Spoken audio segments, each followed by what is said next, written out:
दोस्तों, आज की जो कहानी मैं आपको सुनाने जा रहा हूँ, जिसे सुनने के बाद आपकी रूह बुरी तरीके से कांप जाएगी। ये कहानी तीन दोस्तों की मौत की रहस्य की कहानी है, जिसने पूरे गांव का दिल दिला के रख दिया। नमस्कार, आदाब, सत श्री अकाल। मैं हूं आपका दोस्त शशांक। एक बार फिर से मेरे चैनल ब्रिलियंट टेक गुरुजी का आप सभी का स्वागत है। उम्मीद करता हूं कि आप सभी लोग अच्छे होंगे।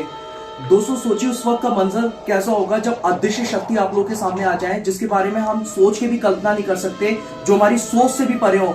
ये कहानी उत्तराखंड के टनकपुर के एक छोटे से गांव किशनपुर की है। तीन दोस्तों की, किशन, राहुल और सुमित की।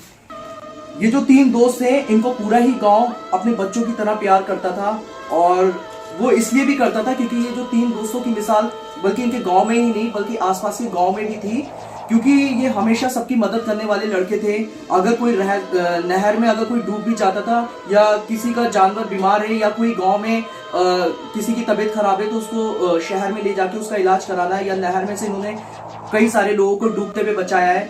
तो ये हमेशा सबकी मदद करते थे, जिसकी वजह से पूरा गांव इनको अपने बच्चों की तरह प्यार करता था। तो जब इन्होंने अपनी 12वीं कक्षा की पढ़ाई पूरी की, तो उसके बाद में इन तीनों ने एक फैसला किया कि शहर जाकर किसी अच्छी कंपनी में या फैक्ट्री में काम करेंगे, जिससे गांव में एक सरकारी अस्पताल बनाया जाए। क्योंकि इनका जो गांव था वो टनकपुर से काफी अंदर था, तो अक्सर गांव के लोगों को अपने उपचार के लिए बहुत दिक्कतों का सामना करना पड़ता था। ये हमेशा अपने परिवार के साथ साथ अपने गांव वालों के लिए भी बहुत कुछ सोचा करते थे। तो ये जहाँ रहते थे उस जगह से ये रुद्रपुर आते हैं इंटरव्यू देने के लिए फैक्ट्री में, और इनका कुछ दिन बाद सिलेक्शन भी हो जाता है। तो वहां से जब कुछ दिन बाद जब इनके पास ऑफर लेटर आता है, तो ये अपने घर से फैक्ट्री के लिए निकलते हैं। तब इनकी माँ जो होती है वो सुमित की, वो इसको खाना वाना बना के दे देती है, ताकि ये सोचती है कि चलो मेरा बच्चा जा रहा है बाहर, तो रास्ते में इसको कोई दिक्कत ना हो। जहां इन लोगों का घर था, टनकपुर से करीब अंदर 80 किलोमीटर जाके किशनपुर गांव था, और गांव से करीब रुद्रपुर ऐसी था 150-200 किलोमीटर की दूरी पे। तो ये शाम के वक्त निकलते हैं, और वॉल्वो बस होती है, तो ये आराम से लेट जाते हैं, सोचते हैं कि अब तो आराम से ही पहुंचना है, सफर लंबा है। तो रास्ते में जब ये बस रुकती है इनके एक ढाबे पे, तो इन तीनों को चाय की तलब लगती है। ये वहां पे रुकते हैं ढाबे पे, और जब ये जाते हैं वहां पे, तो इनको एक अटपटी चीज ये लगती है कि वहां पर चाय नहीं मिलती। तो हालांकि ये जो तीनों लड़के थे, ये भूत प्रेत या आत्माओं पे कभी यकीन नहीं करते थे, तो ये बहुत आपस में आसपास के एरिया में ढूंढते हैं, लेकिन इनको चाय कहीं से कहीं तक नहीं मिलती। तो ये जहाँ ढाबे पे इनकी बस रुकती है, वहाँ पे ढाबे वाले से पूछते हैं कि भैया यहाँ पे चाय क्यों नहीं है। तो वो ये कहता है कि इस जगह पे चाय नहीं पी जाती, अगर कोई भी चाय पीता है यहाँ पे तो वो बहुत बड़ी मुसीबत में आ जाता है। ये लोग हंसने लगते हैं और हंस के सोचते हैं क्या मतलब किस तरह की ये मतलब अफवाह किसी ने फैला रखी है, किस तरह की क्या ऐसी घटना हो सकती है कि चाय पीने से कोई इंसान क्या कोई मुसीबत में आ सकता है। लेकिन इन लोगों को ये नहीं पता था कि जिस सफर पे ये जा रहे हैं, ये सफर उनकी जिंदगी का आखिरी सफर होगा, और उनको ये नहीं पता था कि आज उनकी जिंदगी में कितनी बड़ी मुसीबत अभी आने वाली है। ये सोचते हैं कि अभी तो टाइम है, क्योंकि कंडक्टर सबको बोलता है खाने के लिए कि 15 से 20 मिनट यहाँ पे बस रुकेगी, तो जिसको जो भी नाश्ता पानी करना है वो कर ले। तो ये सोचता है अभी तो हमारे पास काफी टाइम है। तो ये चाय का खोखा देखने के लिए आगे बढ़ते हैं। तो राहुल इनको बोलता भी है कि यार ऐसा ना हो कहीं हम चाय के चक्कर में हमारी बस निकल जाए और हमें फिर दिक्कत ना हो जाए।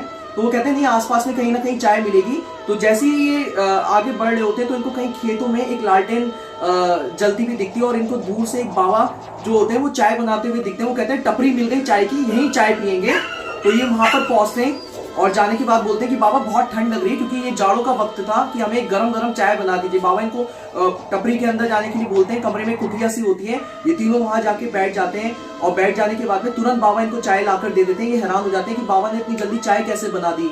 उसके बाद में ये तीनों चाय पीते हैं, और चाय पीने के बाद में जब राहुल की आंख खुलती है, तो इसको सुमित और अपना दोस्त कोई भी इसको साथ में नहीं नजर आता है। वो दोनों लड़के गायब हो चुके होते हैं, और ये बहुत हैरान होता है। ये उस समय ये काफी नशे में होता है, तो उसको धुंधला धुंधला से दिखाई दे रहा होता है।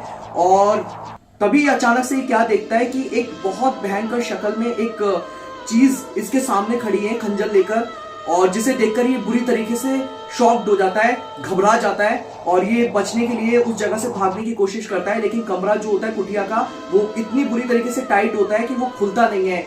राहुल बहुत कोशिश करने के बाद में वहां से निकलने की कोशिश करता है, और निकलते निकलते एक खेत में जा पहुंचता है। वहां पे कुछ स्थानीय लोग होते हैं, और वो उसको हाँफता हुआ देखकर वो तब वहां पर बेहोश हो जाता है, और वो उसको अंदर लेकर जाते हैं। फिर सब लोग गांव के लोग इकट्ठे हो जाते हैं। होने के बाद में राहुल उनको पूरी किस्से के बारे में बताता है, तो वो उसको बताते हैं कि यहाँ पे आप लोगों को चाय वगैरह यहाँ पर नहीं पीना चाहिए था, और जिसकी वजह से तुम बहुत बड़ी मुसीबत में आ गए हो, क्योंकि यहाँ पे अभी कुछ साल पहले एक कुटिया में एक परिवार जलकर मर गया था, ऐसी उनकी चाय की कुटिया थी, और जिसकी वजह से उनकी आत्माएं वहां भटकती हैं। तो इसलिए ये कहा जाता है कि उस रोड पे अगर कोई भी चाय पीता है तो वो चीज उन पर हावी होती है।